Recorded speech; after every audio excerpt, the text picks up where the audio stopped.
প্রিয় বন্ধুগণ, আসসালামু আলাইকুম। আজকে আমরা জানব জাহান্নাম এবং তার ভয়াবহতা। জাহান্নাম শব্দটি আরবি, এর অর্থ শাস্তির জায়গা। আল্লাহ তাআলা মানুষকে দুনিয়ায় পাঠিয়েছেন পরীক্ষা নেওয়ার জন্য। পরীক্ষা শেষে ফলাফল দেবেন হাসরের মাঠে। যারা আমলে সালেহ বা নেক কাজ করেছেন তাদের জায়গা চিরস্থায়ী সুখের জান্নাত, আর যারা দুনিয়ায় আল্লাহর হুকুম মতো চলেনি, নাফরমানি করেছেন, তাদের জায়গা হচ্ছে জাহান্নাম। তারা নিক্ষিপ্ত হবে হুতামায়। তুমি কি জানো হুতামা কি? আল্লাহর প্রজ্বলিত আগুন, যা অন্তর সমূহকে গ্রাস করে, তা তাদেরকে বেষ্টন করে রাখবে অতি উঁচু স্তম্ভ সমূহে। সূরা হুমাজা আয়াত নম্বর 4 থেকে 9। পবিত্র কোরআনে আর কোথাও জাহান্নামের আগুনকে আল্লাহর আগুন বলা হয়নি। এখানে এই আগুনকে আল্লাহর সাথে সম্পর্কিত করার মাধ্যমে কেবল তার প্রচণ্ডতা ও ভয়াবহতারই প্রকাশ হচ্ছে না, বরং এই সাথে এও জানা যাচ্ছে দুনিয়ার ধন সম্পদ লাভ করে যারা অহংকার ও আত্মম্ভরিতায় মেতে ওঠে, তাদেরকে আল্লাহ কেমন প্রচণ্ড ঘৃণা ও ক্রোধের দৃষ্টিতে দেখে থাকেন। এ কারণেই তিনি জাহান্নামের এই আগুনকে নিজের আগুন বলেছেন এবং এই আগুনেই তাকে নিক্ষেপ করা হবে। দুনিয়ার আগুন জ্বালানোর জন্য আমরা লাকড়ি ব্যবহার করে থাকি, আর জাহান্নামের আগুনের লাকড়ি কি হবে এ সম্পর্কে আল্লাহ তাআলা বলেন, কিন্তু যদি তোমরা এমনটি না করো, আর নিঃসন্দেহে কখনোই তোমরা এটি করতে পারবে না, তাহলে আল্লাহকে ভয় করো সেই আগুনকে যার ইন্ধন হবে মানুষ ও পাথর, যা তৈরি রাখা হয়েছে সত্য অস্বীকারীদের জন্য। সূরা বাকারা আয়াত নম্বর 24। আর জাহান্নামের আগুন সম্পর্কে হাদিসে এসেছে, তোমাদের এই আগুন জাহান্নামের আগুনের 70 ভাগের 1 ভাগ। সাহাবায়ে কেরাম বললেন, ইয়া রাসূলুল্লাহ, এই 1 ভাগ দিয়ে শাস্তি দিলেই তো যথেষ্ট হতো। তখন রাসূলুল্লাহ সাল্লাল্লাহু আলাইহি সাল্লাম বললেন, জাহান্নামের আগুন তোমাদের আগুনের তুলনায় 69 গুণ বেশি উত্তপ্ত। মুসলিম হাদিস নম্বর 2083, বুখারী হাদিস নম্বর 3265। জাহান্নামের সংখ্যা, জান্নাত একটি আর জাহান্নামও একটি। সূরা হিজরের 44 নম্বর আয়াতে আল্লাহ তাআলা বলেন, এর 7টি দরজা আছে, প্রত্যেক দরজার জন্য এক একটি পৃথক দল আছে। তবে জান্নাত ও জাহান্নামের অনেক স্তর রয়েছে। জান্নাত শব্দটি কোরআনে এবং হাদিসে বহু বচন ব্যবহার করা হয়েছে। ওই সব স্তরের দৃষ্টিকোণ থেকে যেমন বলা হয়েছে, জান্নাতের 100টি স্তর রয়েছে। প্রতি স্তরের মধ্যবর্তী দূরত্ব আসমান ও জমিনের মধ্যকার দূরত্বের মতো। সর্বোচ্চ হলো ফেরদাউস, তার উপরে হলো আল্লাহর আরশ, যেখান থেকে জান্নাতের নদীসমূহের উৎপত্তি হয়েছে। অতএব যখন তোমরা চাইবে তখন ফেরদাউস চাইবে। বুখারী ইবনে মাজাহ। সূরা হিজরের এই আয়াতে জাহান্নামের 7 দরজা দিয়ে দরজাই বোঝানো হয়েছে। সহিহ হাদিসে জান্নাতের 8টি দরজা আর জাহান্নামের 7টি দরজার কথা বর্ণিত হয়েছে। জাহিম অর্থাৎ জ্বলন্ত আগুন, হুতামা অর্থাৎ চূর্ণ বিচূর্ণকারী, হাবিয়া অর্থাৎ অতল গহ্বর, লাজা অর্থ অতি উত্তপ্ত, সাইর উজ্জ্বল অগ্নিক, সাকার আকারযুক্ত, আন্নার অর্থাৎ আগুন।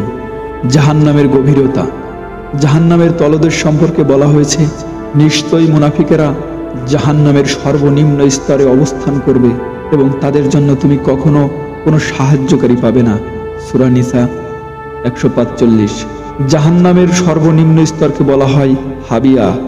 হযরত আবু হুরায়রা রাদিয়াল্লাহু তাআলা আনহু থেকে বর্ণিত, তিনি বলেন, আমরা একদিন রাসূলুল্লাহ সাল্লাল্লাহু আলাইহি সাল্লামের কাছে বসেছিলাম। হঠাৎ করে আমরা একটি বিকট শব্দ শুনতে পেলাম। তখন তিনি রাসূলুল্লাহ সাল্লাল্লাহু আলাইহি সাল্লাম বললেন, তোমরা জানো এটি কিসের শব্দ? আমরা বললাম, আল্লাহ এবং তার রাসূলই ভালো জানেন। তিনি বললেন, ইহা একটি পাথরের শব্দ, যা 70 বছর আগে জাহান্নামে নিক্ষেপ করা হয়েছিল, আর তা আজ জাহান্নামের তলদেশে গিয়ে পৌঁছালো। মুসলিম। যেসব লোককে আল্লাহ জাহান্নামে খাবার পাঠাবেন, তাদের জন্য জাহান্নামে বিভিন্ন ধরনের খাবার তৈরি করে রেখেছেন। গাদের মতো পানি। পাপীরা আযাব ভোগ করতে করতে তৃষ্ণার্ত হয়ে পড়বে। তারা তখন পানি চাইবে, তখন তাদের গাদের মতো পানি দেওয়া হবে। তা পান করা মাত্রই মুখমণ্ডল ঝলসে যাবে। এই প্রসঙ্গে আল্লাহ তাআলা বলেন, পরিষ্কার বলে দাও, এ হচ্ছে সত্য তোমাদের রবের পক্ষ থেকে। এখন যে চাই মেনে নিক এবং যে চাই অস্বীকার করুক। আমি অস্বীকারী জালেমদের জন্য একটি আগুন তৈরি করে রেখেছি, যার শিখাগুলো তাদেরকে ঘেরাও করে ফেলবে। আমি জালেমদের জন্য প্রস্তুত রেখেছি অগ্নি, যার বেষ্টনী তাদের পরিবেষ্টন করে থাকবে। তারা পানি চাইলে তাদের দেয়া হবে গলিত ধাতুর মতো পানি, যা তাদের মুখমণ্ডল দগ্ধ করবে। এটি নিকৃষ্ট পানীয়, যা জাহান্নামের কত নিকৃষ্ট আশ্রয়। সূরা কাহফ 29। জাক্তুম এক ধরনের বিষধর বৃক্ষের ফল, যা জাহান্নামের তলদেশে উৎপন্ন হয়। এর ফল অত্যন্ত ভয়ঙ্কর, যা দ্বারা জাহান্নামীদের শারীরিক কোনো উপকার হবে না, বরং জাক্তুম ফল খাওয়া মাত্রই জাহান্নামীদের শারীরিক যন্ত্রণা আরো অনেক বেড়ে যাবে। এ প্রসঙ্গে আল্লাহ তাআলা বলেন, নিশ্চয় জাক্তুম গাছ পাপীদের খাদ্য হবে, গলিত তামার মতো পেটে ফুটতে থাকবে। যেরকম ফোটে পানি, একে ধরো ও টেনে নিয়ে যাও জাহান্নামের মধ্যস্থলে, তারপর তার মাথার উপর ফুটন্ত পানির আযাব ঢেলে দাও। স্বাদ গ্রহণ করো, তুমি তো সম্মানিত সম্ভ্রান্ত। এ সম্পর্কে তোমরা সন্দেহে পতিত ছিলে। সূরা দুখান আয়াত নম্বর 43 থেকে 50। প্রিয় বন্ধুরা, 3 নম্বরে জাহান্নামে যে শাস্তিটি থাকছে তা হলো গিসলিন। জাহান্নামীদের দেহ থেকে প্রবাহিত রক্ত ও পুজের সমষ্টিকে বলা হয় গিসলিন। এই গিসলিন হবে জাহান্নামীদের নিকৃষ্ট খাবার। এ ধরনের পচা খাবার দ্বারা জাহান্নামীদের ক্ষুধা মেটাতে চাইলেও ক্ষুধা মিটবে না।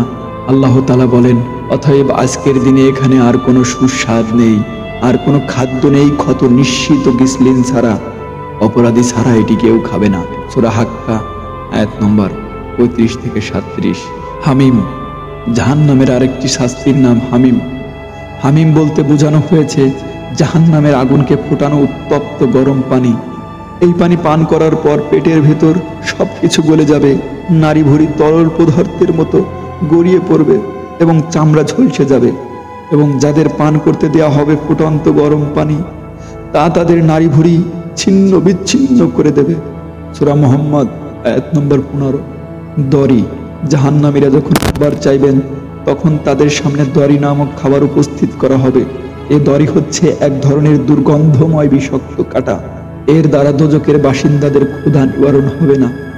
এরপরেও দড়িকেই খাবার হিসেবে গ্রহণ করতে হবে জাহান্নামীদের। তাদের জন্য কাঁটাওয়ালা শুকনো ঘাস ছাড়া আর কোনো খাদ্য থাকবে না, তা তাদেরকে পুষ্ট করবে না এবং তাদের ক্ষুধাও মেটবে না। সূরা গাশিয়া আয়াত নম্বর 6 থেকে 7। প্রিয় বন্ধুরা, এরপরে জাহান্নামের যে শাস্তিটি রয়েছে সদিদ। আখিরাতে কাফেরদের স্থায়ী ঠিকানা হবে জাহান্নাম। এখানে তারা অনন্তকাল জ্বলতে থাকবে। তাদের শরীর থেকে মাংস ও চামড়া বিগলিত হয়ে গড়িয়ে পড়বে। সেটি অত্যন্ত দুর্গন্ধ ও ঘন হবে। এই দুর্গন্ধময় পুষ্কে সদিদ বলা হয়। এই সদিদই জাহান্নামীদের খাবার হবে। তাদের প্রত্যেকের জন্য পরিণামে জাহান্নাম রয়েছে এবং পান করানো হবে গলিত পুজ, যা সে অতি কষ্ট করে একাক ঢোক গিলতে থাকবে এবং তা গিলতে সহজ হবে না। সর্বদিক থেকে তার কাছে আসবে মৃত্যু যন্ত্রণা, কিন্তু তার মৃত্যুও ঘটবে না এবং এরপর কঠোর শাস্তি ভোগ করতে থাকবে। সূরা ইব্রাহিম আয়াত নম্বর 16 থেকে 17। প্রিয় বন্ধুরা, জাহান্নামে 7 নম্বরে যে শাস্তিটি রয়েছে তা হলো গাস্সাক। গাস্সাক হচ্ছে অধিক ঠান্ডা পানি, যা অতিরিক্ত ঠান্ডা থাকার কারণে পান উপযোগী নয়। এ হচ্ছে হামিম ও গাস্সাক, অতঃপর তারা একে অসাধন করুক। সূরা সাদ আয়াত নম্বর 57। জাহান্নামীদের পোশাকের ব্যাপারে পবিত্র কোরআনে বলা হয়েছে, আর সেদিন তুমি অপরাধীদের দেখবে তারা শিকলে বাঁধা, তাদের পোশাক হবে আল কাতরার এবং আগুন তাদের চেহারা সমূহকে ঢেকে ফেলবে। সূরা ইব্রাহিম আয়াত নম্বর 49 থেকে 50। সাঈদ ইবনে জুবায়ের রাদিয়াল্লাহু তাআলা আনহু বলেন, আমার তৈরি পোশাক যা উত্তাপ দিলে অত্যাধিক গরম হয়। এরা দুটি বিবদমান পক্ষ, যারা তাদের রব সম্পর্কে বিতর্ক করে। তবে যারা কুফরি করে তাদের জন্য আগুনের পোশাক প্রস্তুত করে রাখা হয়েছে। তাদের মাথার উপর ঢেলে দেওয়া হবে ফুটন্ত পানি, যার দ্বারা তাদের পেটের অভ্যন্তরে যা কিছু রয়েছে তাও তাদের চামড়া সমূহ বিগলিত করা হবে। সূরা আল হাজ আয়াত নম্বর 19 থেকে 20। ইবনে আব্বাস রাদিয়াল্লাহু তাআলা আনহু বলেন, জাহান্নামীদের পোশাক হিসেবে রয়েছে তামার দ্রবীভূত উষ্ণ পোশাক। এছাড়াও জাহান্নামীদের বিভিন্ন শাস্তি দেওয়া হবে। হে আল্লাহ, আপনি আমাদের ক্ষমা করে দিন এবং জাহান্নামের ভয়াবহ শাস্তি থেকে আপনি আমাদের রক্ষা করুন। আমিন।